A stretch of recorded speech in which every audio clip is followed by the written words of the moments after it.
ప్రజా ప్రభుత్వం కొలువైన నెల రోజుల్లోనే అభయహస్తం గ్యారంటీల అమలుకు శ్రీకారం.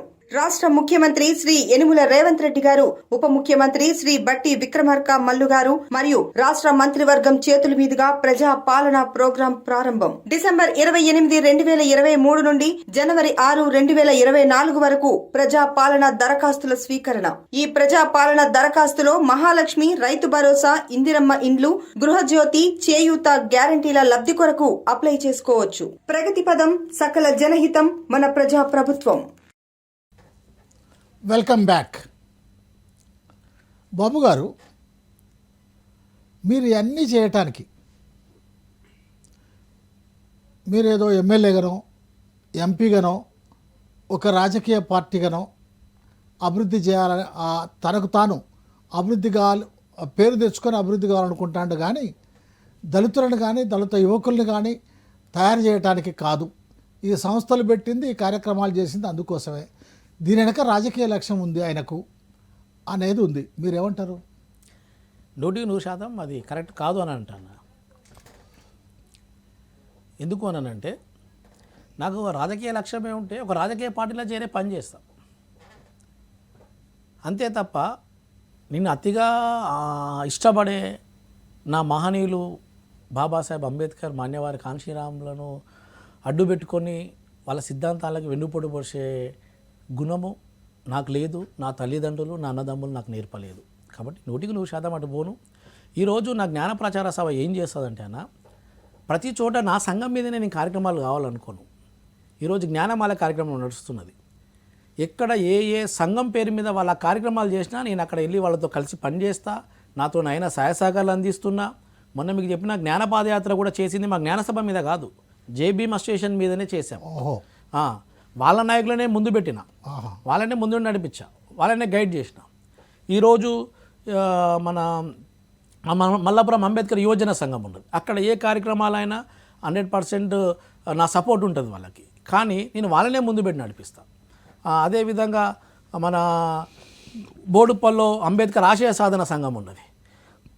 తర్వాత కుషాయిగూడలో మన ఎస్సీ రైట్ ప్రొటెక్షన్ సొసైటీ వాళ్ళు ప్రతి ఆదివారం జ్ఞానమాల వేస్తున్నారు. ఇట్లా ఎక్కడి వాళ్ళు చేస్తున్నారు, వాళ్ళతో కలిసి నేను పనిచేస్తున్నా.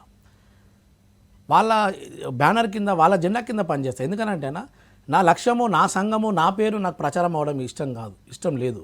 కేవలం నా మహనీయుల ఆలోచన విధానం ప్రజలకు పోవడమే నా ఎజెండా తప్ప అలాంటిది ఎలాంటి ఉద్దేశం నాకు లేదు.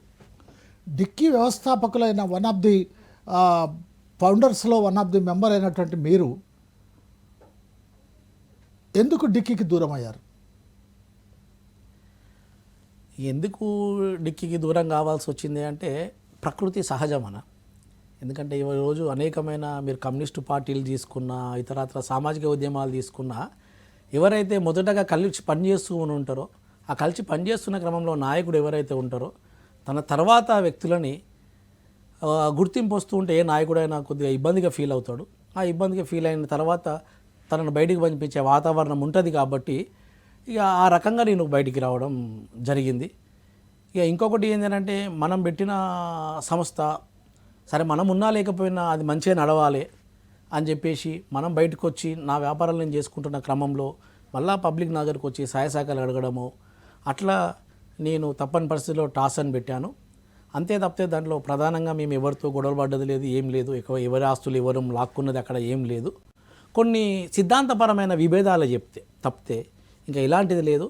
కాబట్టి నేను కొద్దిగా సామాజిక ఉద్యమాలకు వెళ్ళి వచ్చిన వ్యక్తిని కాబట్టి నా ఆలోచన విధానం కానీ, ఇక ముఖ్యంగా డిక్కీ అధ్యక్షులు, నాయకులు నర రవికుమార్ గారు కొద్దిగా మనువాద రాజకీయ పార్టీలకు వెళ్ళి వచ్చాడు కాబట్టి ఆయనకు నాకు ఎక్కడో కొద్దిగా అండర్స్టాండింగ్ ప్రాబ్లం వచ్చింది. దానివల్ల నేను బయటికి రావడం జరిగింది అన్న. ఓకే, బయటకు వచ్చారు. మీరేదో మీ పని చేసుకోకుండా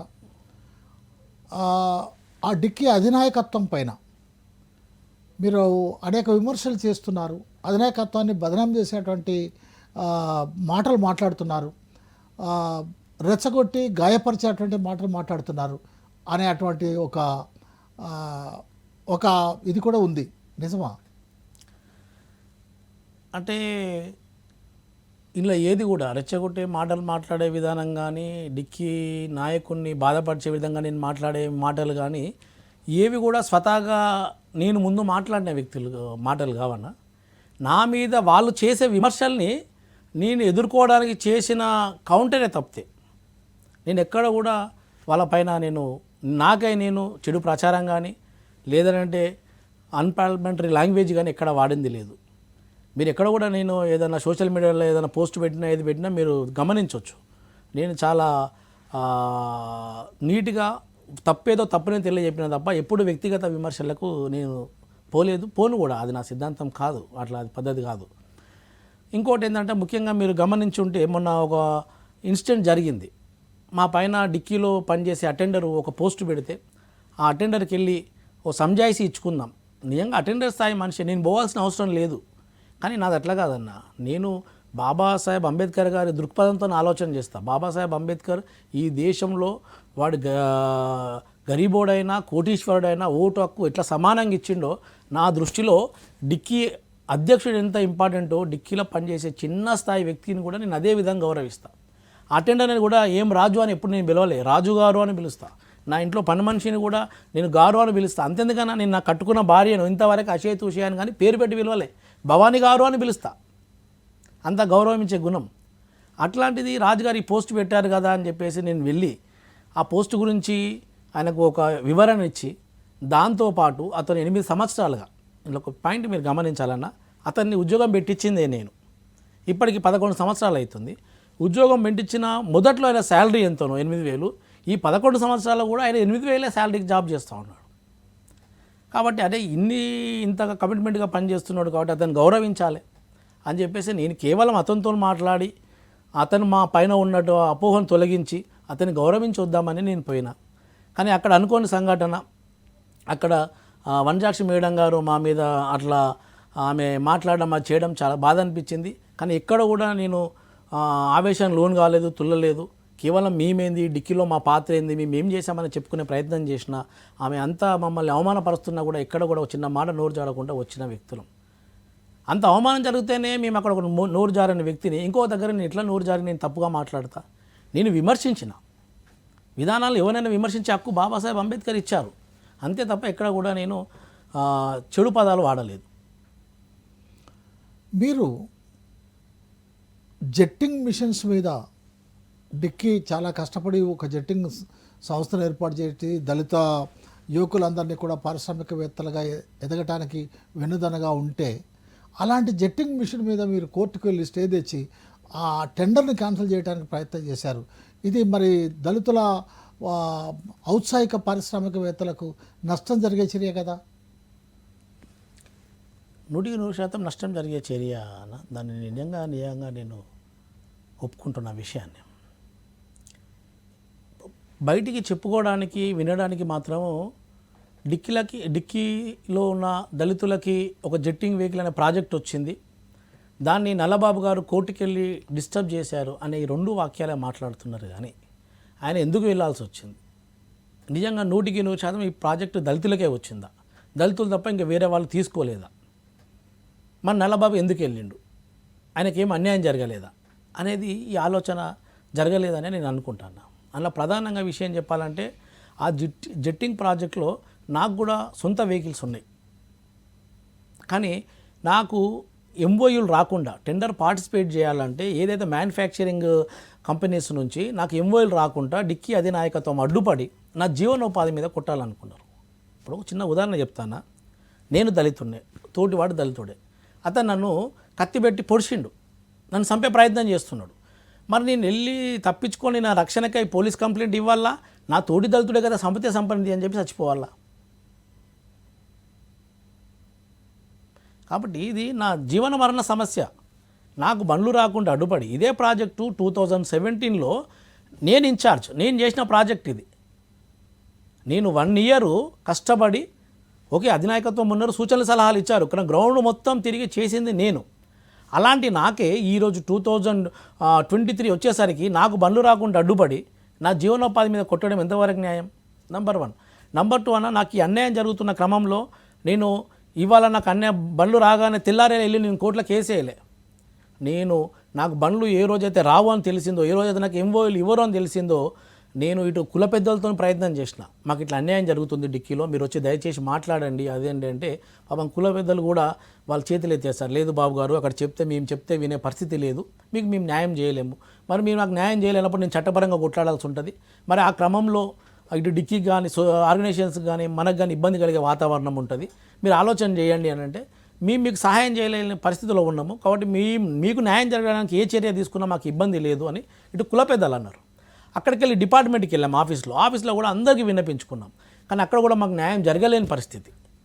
అప్పుడు మేము రేపు టెండర్ లాస్ట్ డేట్ అనగా ఇవాళ నేను కోర్టుకి వెళ్ళాను తప్పితే, కోర్టుకి వెళ్ళింది కూడా ఈ టెండర్ని ఆపుదామని కాదు, ఇట్లనే నాకు కొద్దిగా భయపడి నా బండ్లు నాకు ఇస్తారేమో, నాతో పాటు ఆ డిక్కీ వ్యవస్థాపక మొట్టమొదటి తెలంగాణ అధ్యక్షుడు పుట్టపక శ్రీనివాస్ గారికి కూడా 3 బండ్లు, అతను కూడా రాకుండా అడ్డుపడ్డాయి.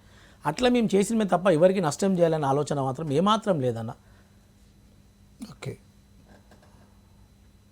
అయితే మేము మిమ్మల్ని కోరేది ఏంటంటే ఇప్పటికైనా సరే ఆ విషయాల్లో దళితులకు న్యాయం జరిగే విధంగా ఆలోచించాలని మాత్రమే మేము అందరికీ చెప్పేది.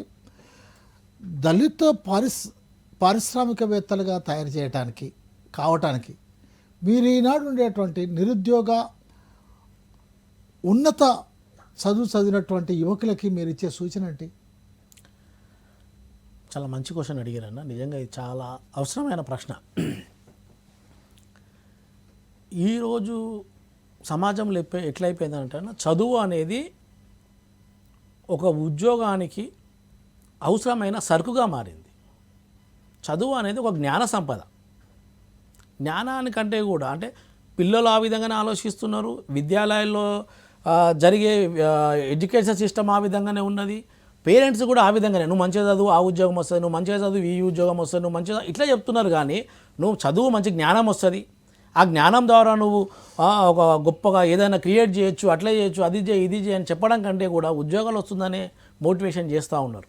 కానీ నిజంగా మనకు చదువు అనేది జ్ఞానాన్ని ఇవ్వాలి, ఆ జ్ఞానం చేత మనం ఇంకొంతమందికి ఉద్యోగాలు ఇప్పించే విధంగా, ఆర్థిక రంగం అభివృద్ధి చెందే విధంగా, మరి రాష్ట్రాలు దేశము గర్వించే విధంగా మనం ఈ జ్ఞానం పనిచేయాలి తప్ప కేవలం ఉద్యోగాలను కేంద్రం చేసుకొని యువకులు ఆలోచన చేయొద్దు అనేది నేను యువకులు విన్నపించుకుంటున్నాను. ముఖ్యంగా ఈరోజు ప్రధానులు ఎంతమంది మారినా, ముఖ్యమంత్రులు ఎంతమంది మారినా, ఈవెన్ దేవుడే దిగొచ్చి ఈ దేశానికి ప్రధాని అయినా, రాష్ట్రానికి ముఖ్యమంత్రి అయినా 100% ఉద్యోగాలు ఇవ్వలేరన్న. ఈరోజు తెలంగాణలో 4 కోట్ల జనాభా అంటే సరే ఒక స్టూడెంట్స్ వాళ్ళు వీళ్ళు 50 లక్షలు ఉందనుకుందాం, 50 లక్షల ఉద్యోగాలు ఇవ్వగలుగుతారా? కాదు కదా. కాబట్టి మనము ఈరోజున్న ఈ సమాజం పట్ల ఆలోచన చేస్తూ ఒక మంత్రికి, ఒక ముఖ్యమంత్రికి, ఒక అధికారికి ఎంత బాధ్యత ఉంటుందో ఒక సామాన్య పౌరునికి కూడా అంతే బాధ్యత ఉంటుందని నేను ఆలోచన చేస్తాను. కాబట్టి మనం ఎదిగి చదువుకొని ఉద్యోగం వస్తే మంచిదే, కానీ దాని మీద కంటే కూడా కొత్తగా ఉద్యోగాలు క్రియేట్ చేసే వ్యాపార రంగం వైపు ఉధృతంగా ఈ యువత రావాల్సిన అవసరం ఎంతైనా ఉంది. ముఖ్యంగా అటువైపు ఆలోచన చేయమనేది నేను వీళ్ళు ప్రధానంగా తెలియజేస్తాను. ఈ మధ్యకాలంలో మీరు గత కొంతకాలంగా కూడా అంబేద్కర్ యొక్క చిత్రపటాలని విలువైనటువంటి దానికి అనేక వేలు లక్షల రూపాయలు ఖర్చు చేసి ప్రముఖుల ఇళ్లలోకి వెళ్ళి, తర్వాత సాధారణ వాళ్ళ ఇళ్లలోకి వెళ్ళి ఆ చిత్రపటాలు అందించారు. అదేవిధంగా మీరు మీ బౌద్ధ ఆరామాలను తిరిగి వచ్చిన తర్వాత కూడా బుద్ధుని యొక్క ఆ విగ్రహాలను కూడా మీరు అందించారు. ఈ చిత్రపటాలు, విగ్రహాలు, ఈ పుస్తకాలు అందించడంలో మీ దగ్గరకు వచ్చి తీసుకోవటమే కాకుండా మీరే పోయి అందించాలి అనేటువంటి గొప్ప ఆలోచన కానీ, అందించడం వల్ల మీ అనుభూతి కానీ, ఆ తీసుకున్నటువంటి వాళ్ళ యొక్క స్పందన కానీ ఏ విధంగా ఉంది?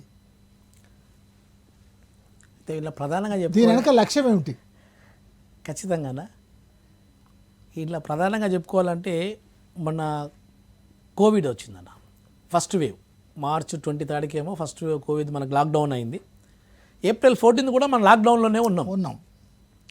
అయితే ఏమైందంటే సోషల్ మీడియాలో అక్కడ ఇక్కడ మన మేధావులు అందరూ కూడా మనము ఈ లాక్డౌన్ వల్ల మనం బయటకు వచ్చి బాబాసాహెబ్ జయంతి నిర్వహించుకోలేము కాబట్టి మీ ఇళ్లలోనే మీరు ఆ రోజు అందరూ కుటుంబ సమేతంగా బాబాసాహెబ్ గారి జయంతిని నిర్వహించుకోవాలి అని చెప్పేసి పెట్టడం జరిగింది. దాన్ని కూడా అందరూ పాటించి వాళ్ళ ఇళ్లలో ఉన్న ఫోటోలకి బాబాసాహెబ్ ఫోటోలకి పువ్వులు సమర్పించి శ్రద్ధాంజలి కట్టించి ఆ ఫోటోలని సోషల్ మీడియాలో పెట్టడం జరిగింది. నిజంగా బాధాకరమైన సంఘటన ఏంటంటేనా, గొప్ప గొప్ప అంబేద్కర్ రైట్స్ అనుకునే వ్యక్తుల ఇళ్లలో సరైన ఫోటోలు లేవు.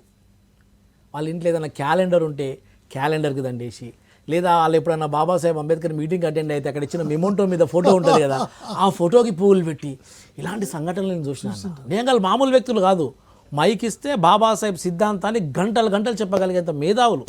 కానీ అంత బాబాసాహెబ్ గారి ఫోటో కరెక్ట్ ఫోటో లేదు. క్యాలెండర్లకి వాళ్ళకి ఇన్విటేషన్ ఇస్తే ఇన్విటేషన్ మీద ఉన్న ఫోటోకి ఇన్విటేషన్ పెట్టి దానికి పువ్వులు పెట్టడం, ఇది చూసి నాకు చాలా బాధ అనిపించింది అన్న.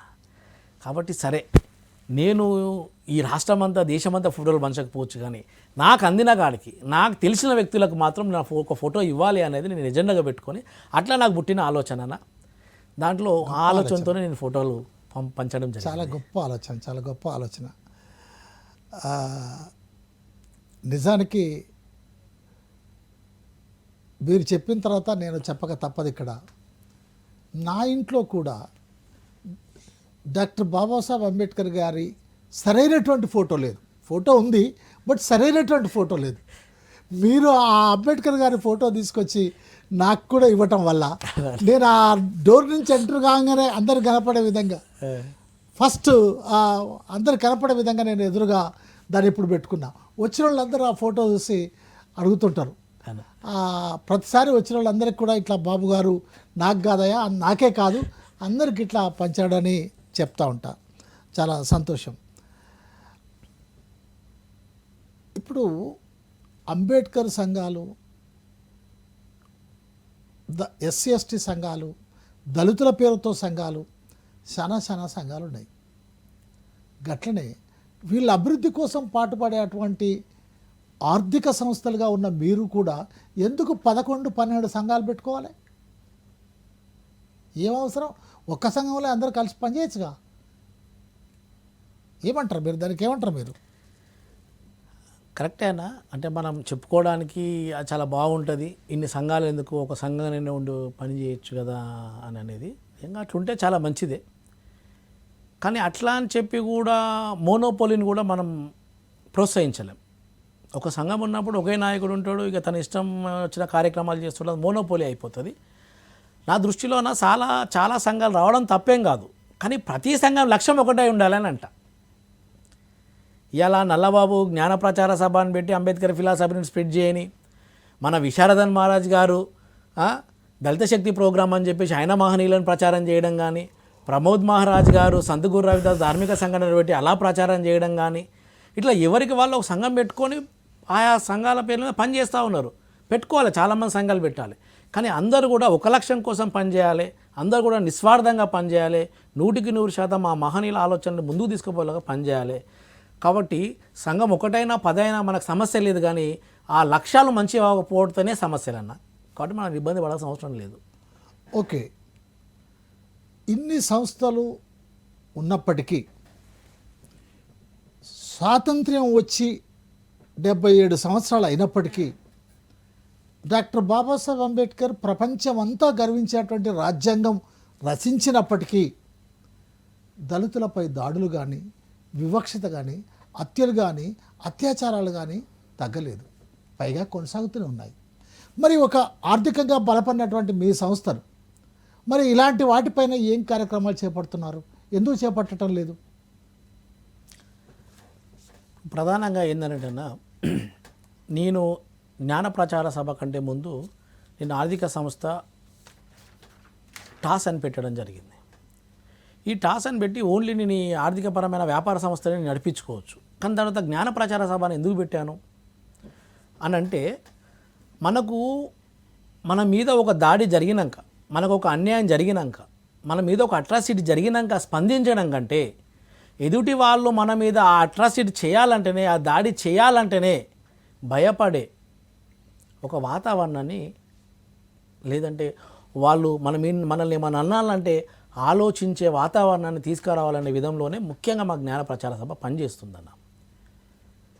ఎందుకనంటే ఏ వర్గం అయితే విడిపోయి ఉంటుందో, ఏ వర్గం అయితే నిత్యం కలుసుకోదో, ఏ వర్గం అయితే తనను శక్తి ప్రదర్శన చేయదో ఆ వర్గాల మీదనే దాడులు జరుగుతాయి. ఆ వర్గాలే వెనుకబడి ఉంటాయి, బలహీనంగా ఉంటాయి కదా. బలహీనంగా ఉంటాయి కాబట్టి. కానీ జనాభా పరంగా చాలా సంఖ్య మనది. అవును.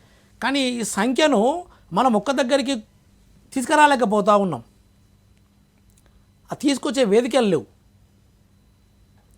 కాబట్టి మేమేం ఆలోచన చేస్తామంటే ఆ దాడులు జరుగుతున్నాయి, కానీ ఆ జరిగిన దాడుల మీదనే నేను జెండా పట్టుకొని రోడ్డు మీదకి ఉద్యమాలు ధర్నాలు చేయాలా, అసలు అలాంటి వాతావరణమే రాకుండా ఈ సమాజాన్ని నిర్మాణం చేయాలా అని నాకు ఒక ఆలోచన తడితే, అప్పుడు దాంట్లో నుంచి నేనేంటంటే ఆ రోజు ఒక దాడి జరిగినప్పుడు నేను ధర్నాల ఉద్యమం చేస్తే అక్కడ వరకే అది అవుతుంది. కానీ అలాంటి వాతావరణం రాకుండానే నేను క్రియేట్ చేయాలంటే ఈ ప్రజలలో ఒక చైతన్యం తేవాలి. ఆ చైతన్యం రావాలంటే నిత్యం వీళ్ళని కలుసుకునే వాతావరణం ఏర్పడాలి. నిత్యం ఎప్పుడైతే కలుసుకుంటారో వాళ్ళు ఒక ఐక్యత ఏర్పడుతుంది, వాళ్ళు ఈ సమాజానికి ఒక శక్తి ప్రదర్శన చేయగలుగుతారు. అప్పుడు ఈ సమాజంలో ఉన్న మా మనువాద శక్తులు మన మీద దాడి చేయాలంటే భయపడితే అనే ఒక వాతావరణంలో ఉన్నా. ఇది చాలా పెద్ద ఎజెండా. ఇప్పటికే దీని ఫలితం కనపడదు, కానీ అతి కొద్ది రోజులలో ఈ ఫలితం కనబడుతుందని నేను ఆశిస్తున్నాను.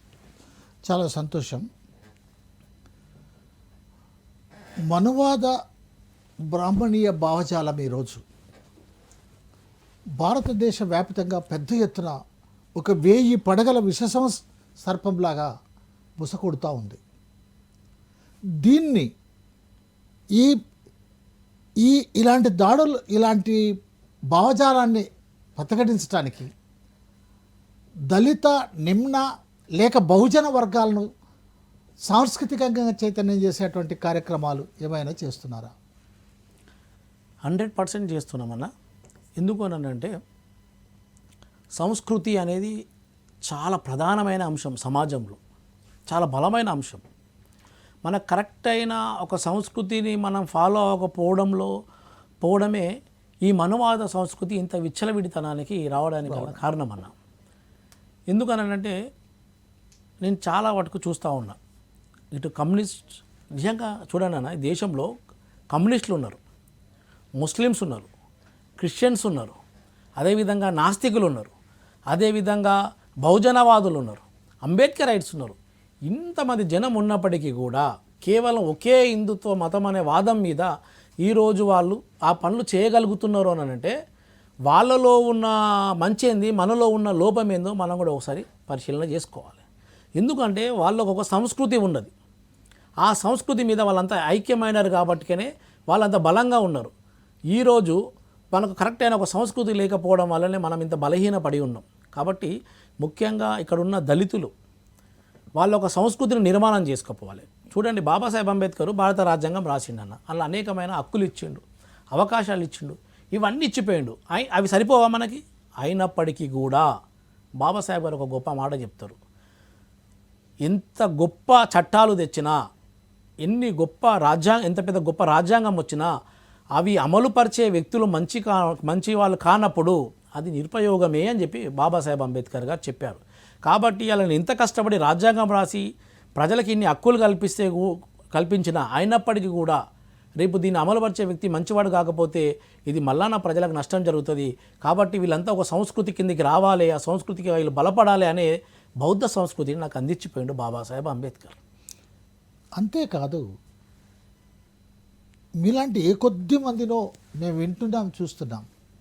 నేను ఈ జాతిలో పుట్టడం, నా హిందువుగా పుట్టడం నా చేతిలో లేదు, కానీ కానీ హిందువుగా చావను అని ప్రకటించి లక్షలాది మందితో బౌద్ధాన్ని స్వీకరించాడు.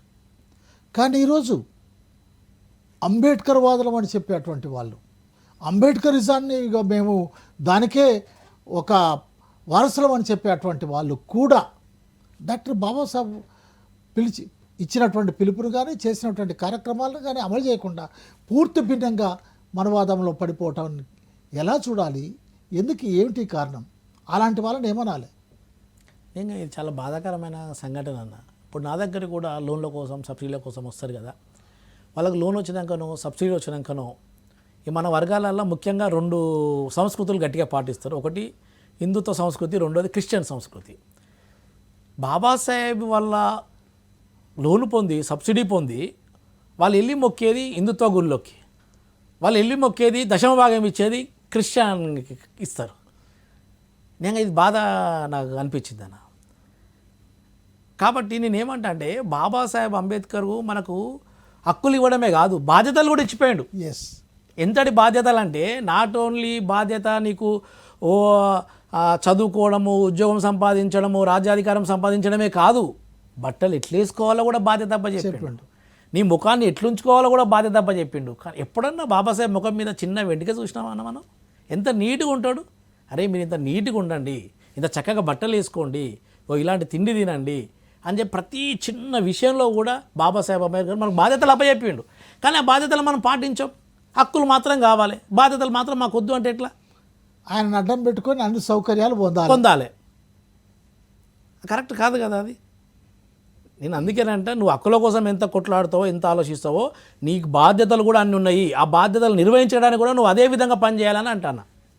ఆ బాధ్యతలను గుర్తించకపోవడమే, బాధ్యత కోసం పని చేయకపోవడమే పెద్ద లోపం. దీనివల్లనే ఈ సమస్య. ఈరోజు చాలా సరిగ్గా చెప్పారు. ఈ సమస్యను పరిష్కరించడానికి నిజంగా మీలాంటి జ్ఞాన ప్రచార సభలు అనేకం పుట్టుకురావాల్సినటువంటి అవసరం ఉంది అనే దాంట్లో సందేహం లేదు, పుట్టుకురావాల్సిందే. కానీ కుహానా అంబేద్కర్ వాదులు లేక చెట్టు పేరు చెప్పుకొని కాయలు అమ్ముకునే అటువంటి వ్యక్తులు, సంస్థలు, వీళ్ళను కూడా మీలాంటి సంస్థలు, నాయకులు చైతన్యం చేయటానికి ఏదైనా కార్యక్రమాలు చేస్తే బాగుంటుంది. అది మీరు ఎట్లా వాళ్ళను సరిచేస్తారో కానీ, అంటే నిజమైనటువంటి అంబేద్కర్ వాదులు ఎవరు, నిజం అంబేద్కర్ పేరు చెప్పుకొని ఇతరత్ర పనులు చేసుకునేటువంటి వాళ్ళు ఎవరు అనేది అందరికీ తెలిసినప్పటికి కూడా ఇంకా ఇది చేసుకోవాల్సిన అవసరం అయితే ఉంది. ఇక ఈరోజు ముఖ్యంగా భారతదేశంలో ఒక ప్రమాదం ఉంది అని భారతదేశ ప్రజలందరూ, మెజారిటీ ప్రజలు భావిస్తున్నారు. అది ఈ రాజ్యాంగం ప్రమాదంలో పడిందని, అది ఈ ప్రజాస్వామ్యం ప్రమాదంలో పడిందని. ఈ రాజ్యాంగాన్ని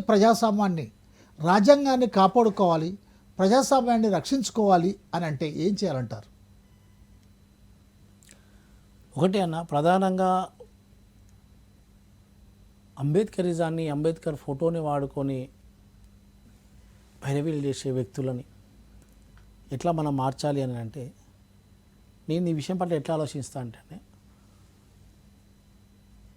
గడిచిపోయిన ఒక వ్యక్తి కంటే, అతన్ని మార్చడం చేసే ప్రయాస కంటే, కొత్తగా వచ్చే జనరేషన్ని, కొత్తగా వచ్చే తరాలని వాళ్ళకు మంచి మార్గం చూపించాలనే ప్రయత్నం నేను చేస్తాను.